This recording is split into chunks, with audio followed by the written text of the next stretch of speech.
Muy buenos días a todos los presentes. Soy el doctor Yasmani Pozo Almanza, docente de morfofunción. En esta ocasión hablaré sobre el sistema esquelético en una etapa inicial del tejido óseo y posteriormente del esqueleto axial. Los objetivos de aprendizaje ya se encuentran en la plataforma, por lo cual pueden revisarlo con calma. El tejido óseo es un órgano y la combinación de tejido óseo más cartílago se denomina sistema esquelético, que es estudiado por la osteología. Cumple muchas funciones, como ser sostén de tejidos, protección de órganos, asistencia al movimiento a través de la contracción muscular, homeostasis mineral, ya que son el principal depósito de calcio y fósforo, producción de células sanguíneas a través del proceso de hematopoiesis, depósito de triglicéridos, fuente de energía en los adultos. Macroscópicamente, la estructura del hueso consta de una porción central denominada diáfisis, un extremo proximal y otro distal denominado epífisis. Y en la unión de la epífisis y la diáfisis se encuentra la metáfisis, lugar donde se encuentra la placa de crecimiento.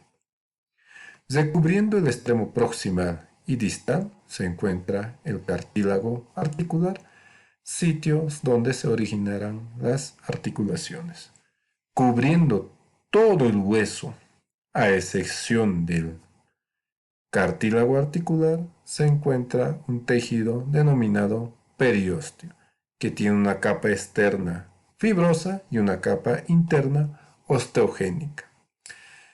La porción central de la diáfisis se encuentra la cavidad medular, que contiene la médula ósea amarilla en los adultos. A la vez está rodeada por el endostio. Microscópicamente, el tejido óseo está formado por células y matriz extracelular. El componente más importante de la matriz extracelular son los minerales, de los cuales el más representativo es el fosfato de calcio, que cuando se combina con el hidróxido de calcio forman los cristales de hidroxiapatita. El depósito de estos minerales en las fibras de colágeno se denomina calcificación. Las células que se encuentran en el tejido óseo derivan de dos líneas, un linaje celular óseo y otro linaje leucocitario. Del linaje celular óseo tenemos la célula progenitora, que tiene la capacidad de dividirse y de diferenciarse a osteoblasto. El osteoblasto tiene la función principal de producir matriz extracelular ósea, y a medida que produce la matriz, queda rodeada y atrapada por la misma y se diferencia a osteocito, que tiene por objeto mantener el tejido óseo. La célula derivada del linaje leucocito tenemos el osteoclasto, que es el resultado de la fusión de 50 monocitos, que interviene o su función principal es la degradación de la matriz extracelular ósea. El tejido óseo no es un tejido sólido, contiene espacios en su interior y dependiendo al tamaño y la distribución de estos espacios, se divide en tejido óseo compacto y tejido óseo esponjoso. El tejido óseo compacto está formado por osteonas. Estas osteonas a la vez están constituidas por laminillas concéntricas distribuidas alrededor de un conducto central.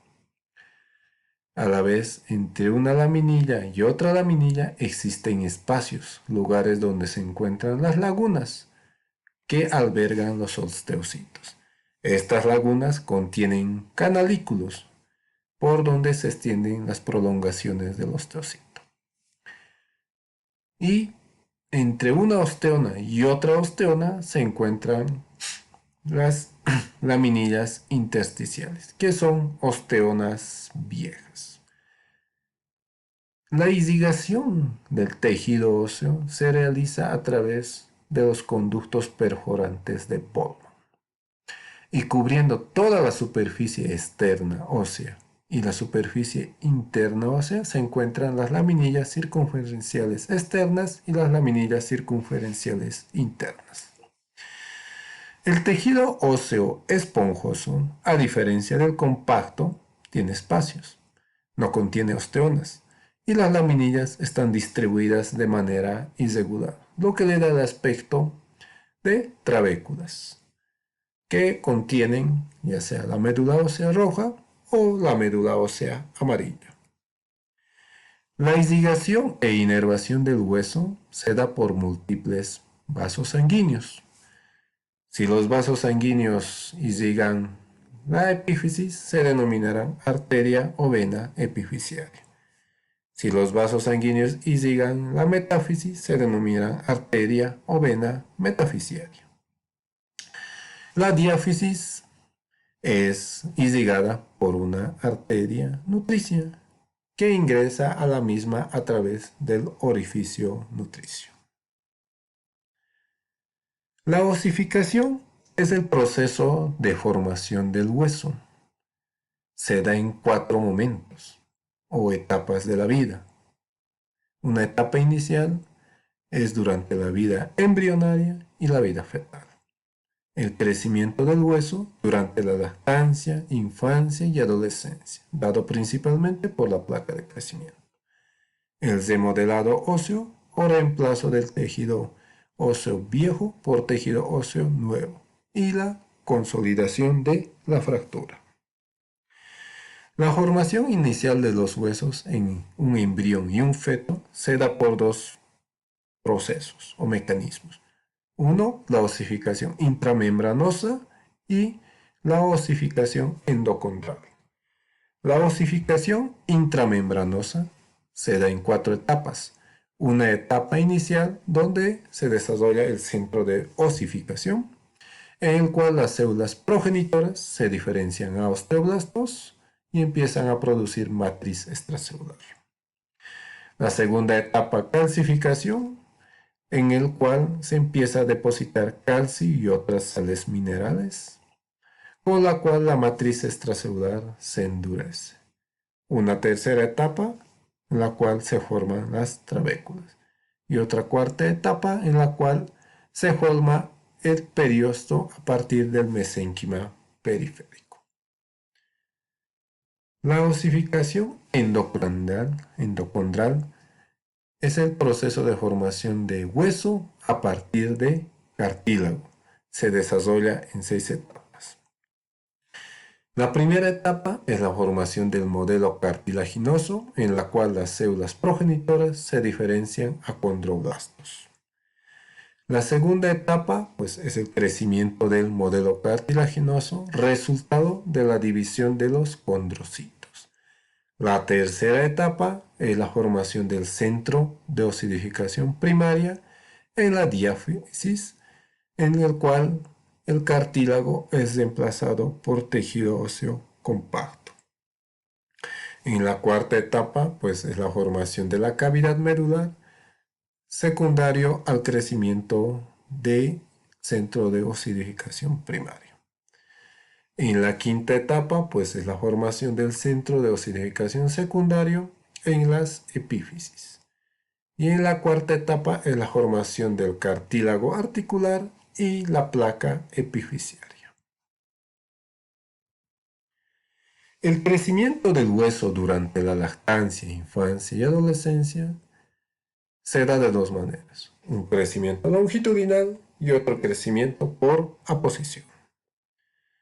El crecimiento longitudinal implica 2 procesos muy importantes, que son el crecimiento intersticial del cartílago en el lado epifisiario de la placa epifisiaria y el reemplazo de cartílago por hueso en el lado diafisiario de la placa epifisiaria por osificación endocranial. Por lo cual, el crecimiento longitudinal está dado por la placa epifisial. Es una placa de cartílago hialino que se encuentra ubicado en la metáfisis. Contiene 4 zonas: una zona de cartílago en reposo, una zona de cartílago proliferante, una zona de cartílago hipertrófico y una zona de cartílago calcificado. El crecimiento del hueso por espeso se da en 4 etapas. La primera etapa consiste en la formación de las crestas alrededor de un vaso sanguíneo. La segunda etapa es la formación. Estas crestas empiezan a crecer y forman un túnel alrededor de un vaso sanguíneo. En la tercera etapa existe o se desarrolla la formación de las laminillas concéntricas. Y en la cuarta etapa es la formación de nuevas laminillas concéntricas con la resultante de aumento en el grosor del tejido óseo. El remodelado óseo es el continuo reemplazo del hueso viejo por tejido óseo nuevo y comprende 2 etapas: una resorción o destrucción de la matriz extracelular y el depósito óseo, que es la formación de la matriz extracelular ósea. Y influyen muchos factores como ser los minerales, vitaminas, hormonas, el ejercicio y el envejecimiento. La fractura se define como una rotura del hueso. Se puede clasificar según su gravedad, según la forma, la posición de la línea de la fractura o según el médico que lo describió. Algunos ejemplos de fracturas tenemos acá: una fractura abierta, una fractura comminuta, una fractura en tallo verde, una fractura impactada y una fractura en POD. La consolidación ósea o reparación ósea se da en 3 fases. Una fase inicial o fase reactiva es la formación del hematoma secundario a la rotura de los vasos sanguíneos. La segunda fase es la formación del callo fibrocartilaginoso y posteriormente la formación del callo óseo, que es la formación o la sustitución de cartílago por tejido óseo esponjoso. Y una tercera fase, que es la fase del remodelado óseo, en la cual el tejido óseo esponjoso es sustituido por tejido óseo compacto. Las concentraciones de calcio sérico se regulan con mucha precisión, de 9 a 11 miligramos a 100 mililitros, para el buen funcionamiento de los diferentes órganos, ya que las alteraciones de la misma llevarían a patologías muy importantes en el organismo. La concentración de calcio en el organismo está regulado de manera muy estrecha, como es el caso de este sistema de retroalimentación negativa. Este sistema se activa cuando los niveles de calcio en sangre descienden. Este descenso de calcio es detectado por las células de la glándula parótides y dan como resultado la producción de PTH. Esta PTH tiene efecto en 2 tejidos: en los osteoclastos, que aumenta la resorción ósea, y a nivel renal favorece la absorción de calcio y eliminación de fósforo, dando como resultado aumento en la concentración de calcio sérico, y con la cual los niveles de calcio sérico se normalizan y se mantienen los niveles. Otro mecanismo también de retroalimentación es mediante la liberación de calcitonina, que se libera cuando existen niveles elevados de calcio sérico, con la resultante de que favorece la eliminación de la misma. Y muchas gracias.